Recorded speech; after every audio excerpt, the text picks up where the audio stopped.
Beleza, está aparecendo o jato aqui para vocês, servomotores. Beleza. Então eu vou ampliar a tela. Aí eu passei de slide. Mudou o slide para vocês? Beleza. Pô, foi mal, não sei o que aconteceu não. Tá, e voltando para de novo. Servomotor, não sei explicar essa parte aqui de geometria dele, mas ele serve para realizar o movimento da superfície de controle. Ele recebe um sinal que vai estar vindo ali de um sistema de controle, é o receptor do rádio. O rádio manda um comando, o receptor recebe e converte isso num sinal para o servomotor. Então, esses aqui são geralmente como é que é o nome? Esqueci o nome, não é equipamento, pô. Mas adicional, pô, tem um nome específico para essas coisas pequenas que vem junto. É isso que vocês vão estar encontrando lá no laboratório, mas é essencial saber aqui do servomotor, vocês já vão saber identificar. Aí aqui à direita tem a aplicação dele, ele é responsável pelo movimento de superfície de controle. Aí nesse caso aqui está o profundor, o servomotor está instalado, no caso, um estabilizador vertical. Essa instalação pode ser no vertical aqui também, ou pode ser, por exemplo, aqui ao longo da cauda, porque ele só precisa realizar um movimento de ir para cima e para baixo. Você pode fazer com ele aqui ou aqui mais para frente. Então, o que vocês têm que, de forma análoga, entender? É como se o servomotor tivesse acoplado nele o manche do piloto. Então, o manche do piloto, se tu puxa, né, para trás, ele vai realizar um movimento que de ir para cima, essa deflexão para cima aqui, porque ele vai diminuir a sustentação. Ele puxou para trás o manche, o piloto, a deflexão foi para essa parte de cima, ele diminuiu a sustentação local, então o bico da aeronave vai para cima. E aí, se ele deflete para baixo, ele vai aumentar a sustentação aqui. E aí, o que acontece? A cauda vai ter uma sustentação maior e vai jogar o bico da aeronave para baixo. Então, o servomotor é responsável por isso, de forma análoga. Então, é como se o manche do piloto estivesse bem aqui. E a transmissão é dada por esse cabo aqui chamado de linkagem. Então, faz essa linkagem do servomotor com a superfície aqui em um determinado ponto, que a gente vai ver. Beleza. Como que é o sinal que chega no servomotor? De que tipo ele é? Ele é do tipo PWM, é frequência de pulso modulado. Essa tradução que eu estou lembrando agora de cabeça. E como que ela funciona? Ela varia de 1 milissegundo a 2 milissegundos. Então eu vou ter um pulso positivo, é tipo 3.3 ou 5 volts, eu não sei qual que é a tensão, depende do... Acredito que dependendo do servomotor, mas isso aqui é uma tensão. Então ou é 0 ou é 1. Se esse pulso aqui tiver a duração de 1 milissegundo, o servomotor vai para sua posição 0, 0 graus. Se o pulso tiver uma duração de 1,5 milissegundos, ele vai para a posição de 90 graus. E aí, se tiver de 2 milissegundos, vai para 180. Então, ele não é, vamos dizer assim, contínuo, né? Ele depende de pulsos. Então, o piloto ali aplica o manche, né? Como se o manche fosse contínuo, mas existe uma série de pulsos que vai estar captando esse sinal contínuo ali do piloto e vai converter nessa deflexão da superfície. A gente só está pegando aqui o exemplo do profundor, mas também é aplicado no estabilizador vertical para o leme e no aileron, que a gente vai ver ainda em seguida. Então aqui é tranquilo. Entendeu essa parte do sinal, como que está acontecendo aqui. O que eu não sei explicar para vocês é como que ocorre essa transição de algo que é pulsado, né? 1 milissegundo é bem pequeno, um tempo muito pequeno, para algo contínuo. Então não tem como o piloto der um comando assim que é contínuo e a superfície travar e depois subir, travar e travando, né? Ela tem que ser contínua. Deu o pulso, vai para cima direto, tem que ser contínuo, né? Então não sei explicar para vocês como que se dá a continuidade do comando na vida real, sendo que isso daqui é discreto, né? São pulsos. Talvez o pulso seja pequeno o suficiente para que eu não perceba que ele seja quebrado na vida real.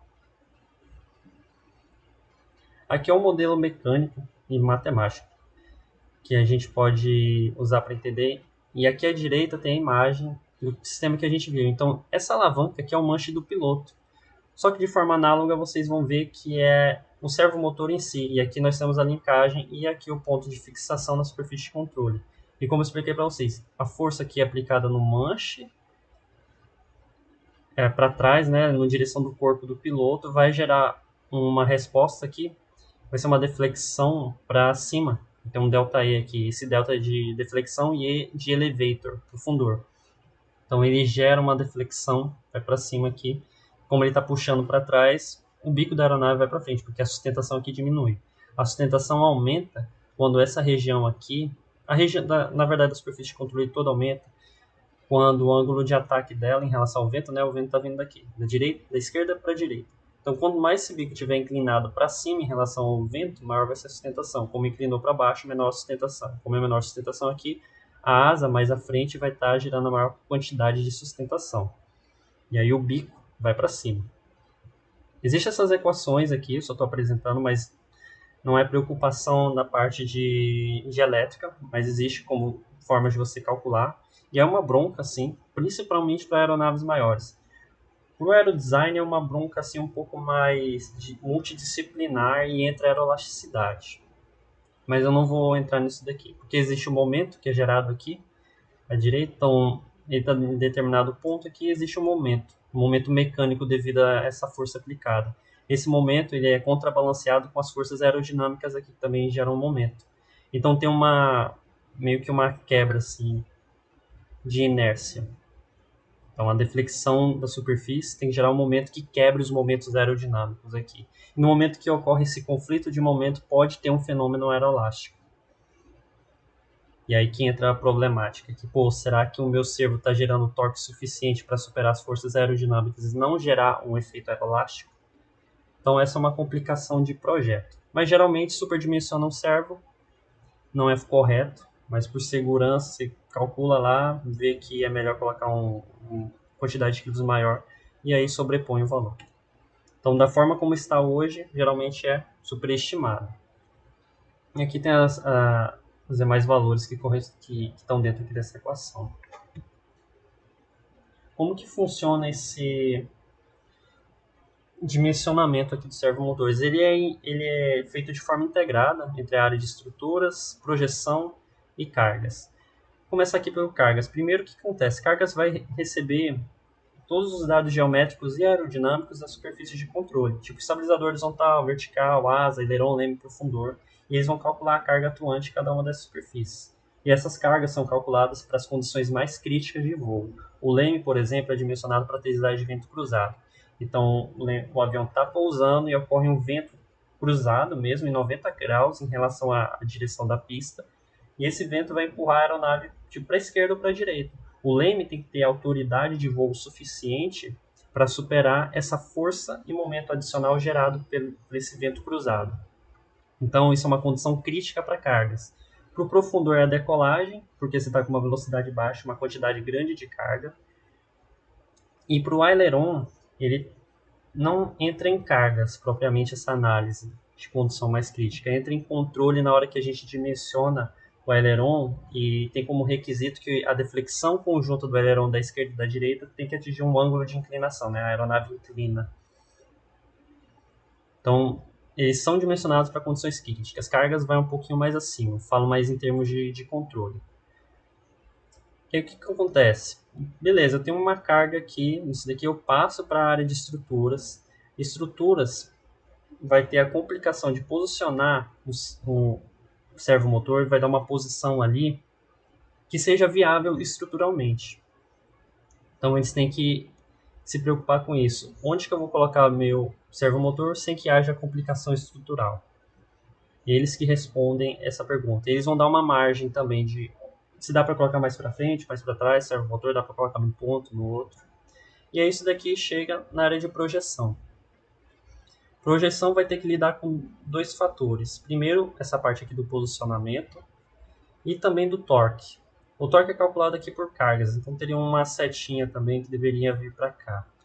Mas eu achei mais didático assim, calcular a carga, estruturas, vai lá, ver a posição onde fica mais adequado, depois chega aqui em projeção e faz o cálculo final para a seleção do servomotor. Vocês têm que selecionar com base na tensão e no torque. Eu acredito que é mais em relação ao torque, não estou lembrado agora, mas tem os fluxogramas que dá para seguir ali que eu deixei documentado nos relatórios dos anos anteriores do Rutal. E também tem os manuais que a gente está A gente não, né? O Caio é uma das pessoas que está responsável por fazer esse manual aí de dimensionamento de servomotor.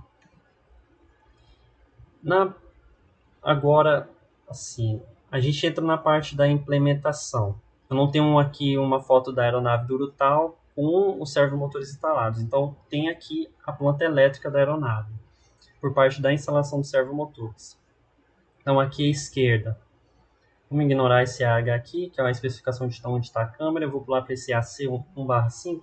Então, tem um servomotor AC1/5, que é o servomotor do leme. Então, ele está localizado no estabilizador vertical. E essa região aqui provavelmente é delimitada por estrutura. Vocês se lembram que aqui no início, né, a posição desse aqui já estava um pouco mais alta. Esse daqui do Urutau está mais embaixo aqui no estabilizador vertical. Então é uma complicação, por isso que é importante ter uma interação com estruturas, porque estruturas vai estar fazendo desenho e você pergunta, cara, cadê o local que eu vou colocar o servomotor? Então tem que perturbá-los para saber disso. Esse aqui é do vertical. E é o servomotor do vertical que movimenta o leme. Esse daqui está movimentando o leme. Agora o profundor que está aqui, ele é totalmente móvel. Ele não tem uma superfície móvel aqui. Assim, não tem... Pô, como é que eu posso explicar? Vamos voltar para cá. Esse aqui é o profundor como um todo. E vocês percebem que tem uma região aqui que está sendo submetida à ação do servo. Essa daqui é a região do chamado profundor. O Urutau dimensiona o chamado estado e profundor, que é a região toda se movimenta. Então é toda essa superfície movimentando. Isso é um aumento de autoridade, mas tem uma redução da chamada eficiência. A autoridade é quanto mais força você consegue exercer na aeronave. Porque a gente já teve uns problemas de incapacidade de decolagem por falta de autoridade, por falta da aeronave ter muito momento a ser quebrado.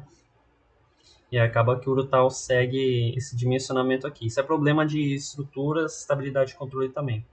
Questão de centro de gravidade. Centro de gravidade está muito para frente, o momento é maior para ser quebrado por parte da superfície. Então, ele é totalmente móvel aqui, não tem essa divisão aqui para o profundor, geralmente fica bem aqui. Vocês viram também no manual de estudos essa parte aí, o que é o profundor, estabilizador e tal.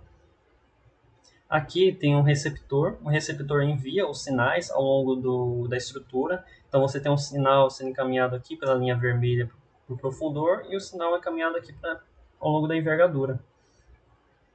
E também aqui para frente, porque também tem servomotor aqui na bequilha. E aqui nós tínhamos flap. Ah tá, aqui para a esquerda tem o Y, é o aileron. Então tem o aileron cinza e o AA é referente ao flap.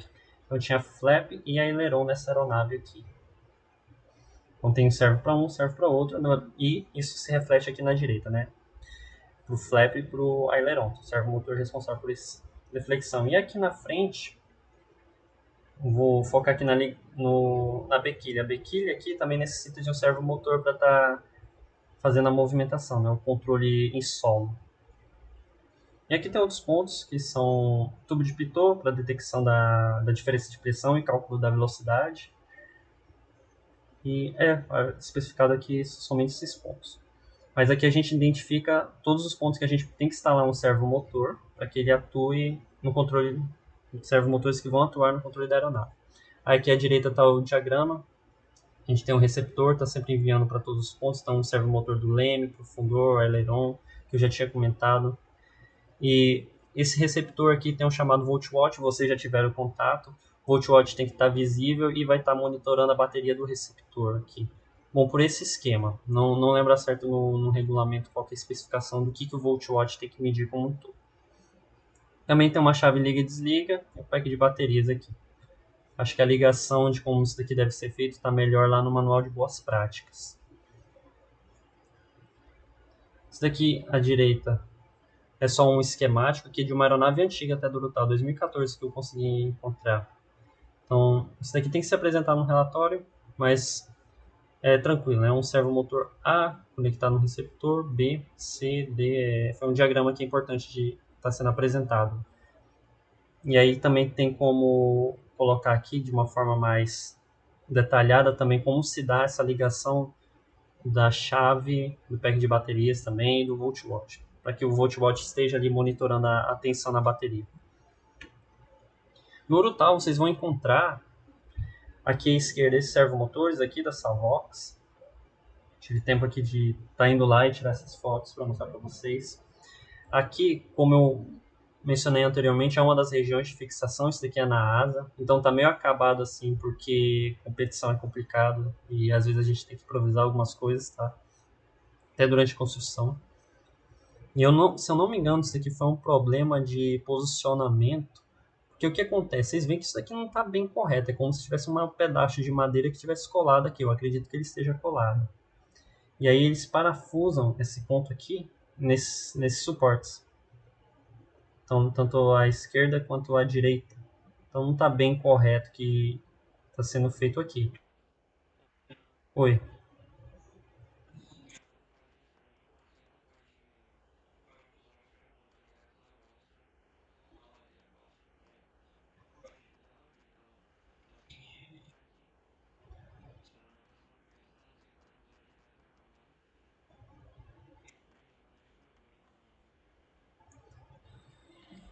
Aí quando o cara manja, pô, já manja até mais do que eu.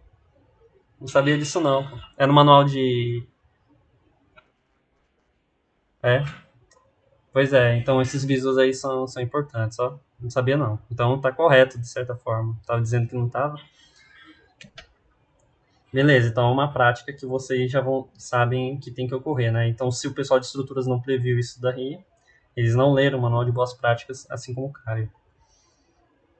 Aí aqui à direita, tem outro fator complicador estrutural, que é o seguinte, a gente tem um cabo aqui que a gente já mostrou logo no início, e esse cabo, vocês veem que passa por um buraco. Esse daqui é um buraco da nervura, que é a nervura, ela tá de cabeça para baixo, tá? E aqui tem um buraco que tá passando essa cabeça aqui do cabo, é o fêmea. O fêmea? É o fêmea.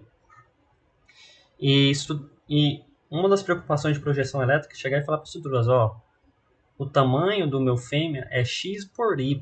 Vocês precisam fazer um buraco na nervura de modo que essa estrutura aqui de fêmea passe ao longo de toda a envergadura. Então, é uma preocupação. Não ao longo de toda a envergadura, mas até o ponto onde está o servo, sem que ocorra assim, uma flexão muito grande, se o carro não fique tão tensionado. Só uma folga mínima. Então, é uma preocupação de projeção também.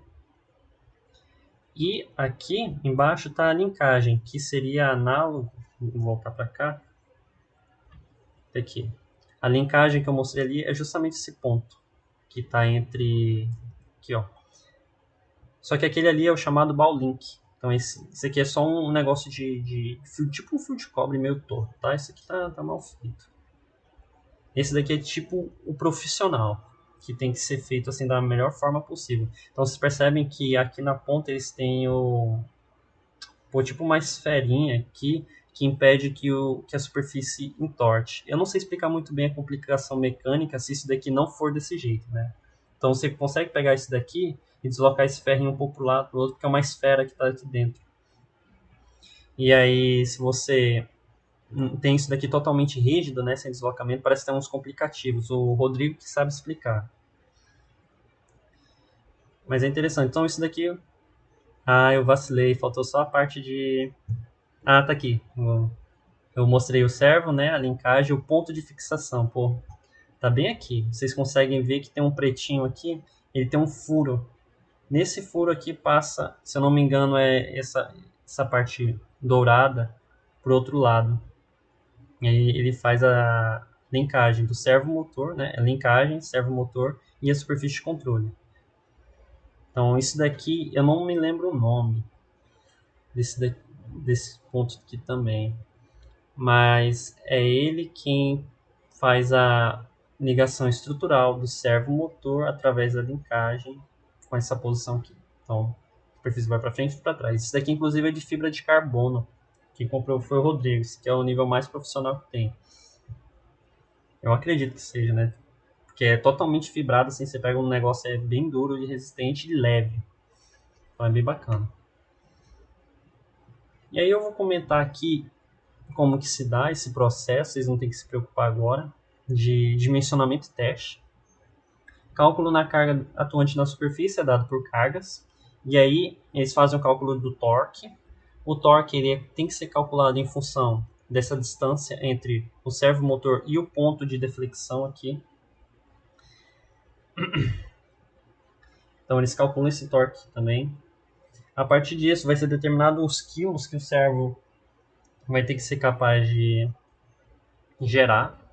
Então, o servo, a partir disso daqui você consegue determinar. O servo é de 5, 7, 10 quilos.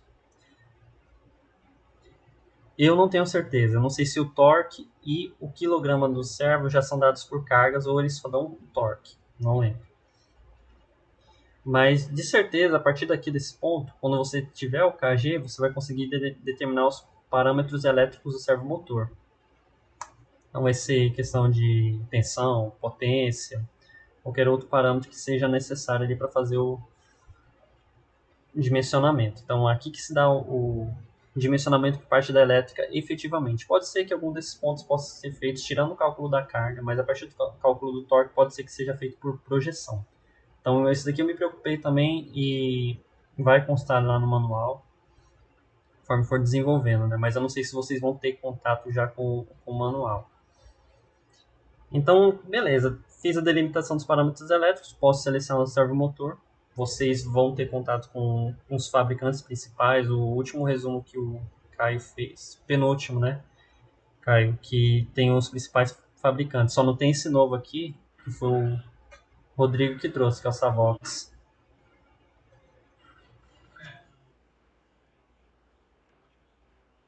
É, eu ainda não foi mal, mano. Eu acabei me enrolando nesse final de semana aí, tanto que eu não consegui dar os feedbacks, também não consegui ver o teu o último que tu mandou. Mas a gente comenta aqui rapidinho.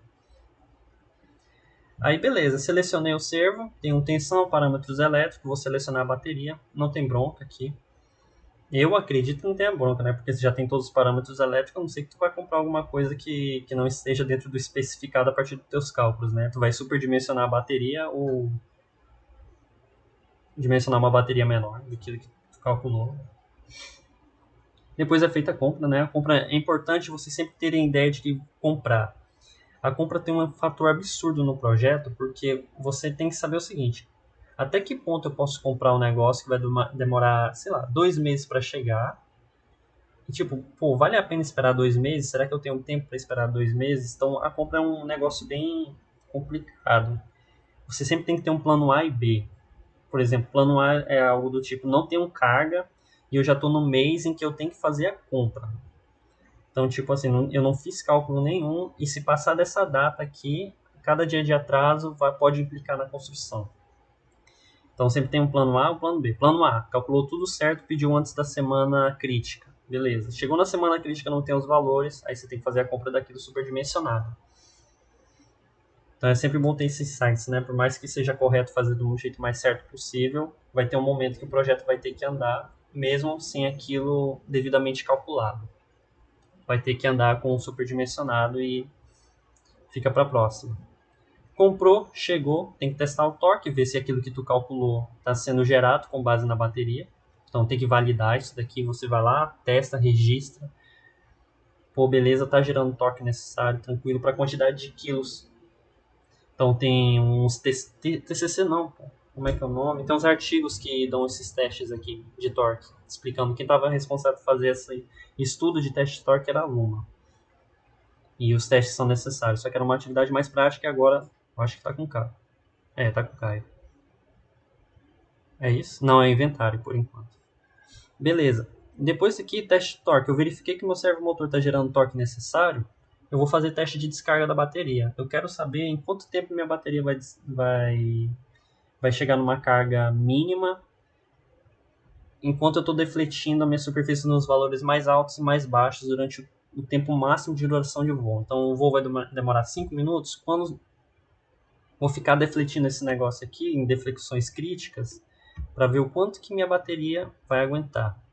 Então isso daqui é muito importante. Isso daqui vocês, para quem já viu o vídeo do Aerodesign, pôde perceber que lá o cara falava, faça o teste de descarga na bateria. Isso que é muito importante. Em seguida, instalação, que ela vai ter algumas broncas que eu já comentei anteriormente. Tem que ser previsto, né? Tem que ter essa interação com a área de estruturas. fez a instalação, faz os testes em solo. Esses testes em solo aqui não pensa já em voo, não. É no laboratório mesmo, tu coloca lá o servomotor, vê se ele está respondendo bem ali dentro da superfície, não existem problemas estruturais ali na parte da instalação. Geralmente quem se preocupa assim com essa parte de teste solo, né, instalou. Aí tu, pega aqui o rádio rapidinho, vamos ver como é que tá as deflexões. A aeromodelista faz isso, o pessoal de estruturas pode fazer. Mas você tem que se certificar de que isso daqui foi feito, né? Aí por último tem um teste em voo. O teste em voo não pode ser mensurado enquanto não tiver sistemas embarcados, porque o sistema embarcado vai te dizer em tempo real qual é a deflexão da superfície. E você quer saber se durante o voo, no momento que o piloto deu ali, aplicou o comando máximo, o servomotor vai conseguir responder e gerar a 25 graus, por exemplo, a superfície estava dimensionada para 25 graus de deflexão máxima, o piloto aplicou 25 graus, o servo conseguiu gerar esses 25 graus em uma dada velocidade? Então, é esse tipo de pergunta. Bacana que eu estou gravando aqui, e aí dá para vocês verem e anotar isso depois. Então, esse seria um teste em voo do servomotor. E também, quando você faz esse teste em voo aqui, pô, no melhor dos mundos, você registrou a tensão da bateria durante o voo, e aí você fez um teste de descarga lá, pô, você calculou para 5 minutos, vamos ver como que vai ficar em 3 minutos de voo aqui essa carga da bateria. E aí você alinha com aquele teu teste de descarga em solo, né? No melhor dos mundos, isso aqui é muito bacana de ser feito. E alinhar, né? Qual que é a tua margem de erro? Tipo, é mais de 5%, mais de 3%, mais de 10%. Então, é isso. Aqui fecha essa parte. E eu queria apresentar isso daqui para vocês hoje. De servomotor. Só para que vocês estivessem inteirados e para caso alguém tenha disponibilidade de ir ao laboratório ao longo da semana, já tenha uma ideia. Mas, querendo ou não, tá gravado aqui.